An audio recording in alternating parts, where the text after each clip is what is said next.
kanang makakita sila may devotion ko mabuntag, sila na mag-remind na ako nga, ay natin kay Ron, di ba Domingo Ron na kay Simba?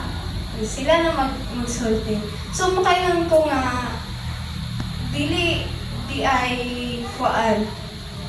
Dili day bot pasabot nga, if masagol ka sa mga dili born again, dapat mo suhit po kanila. Na pero dili kaya dapat ikaw din ang mo-influence.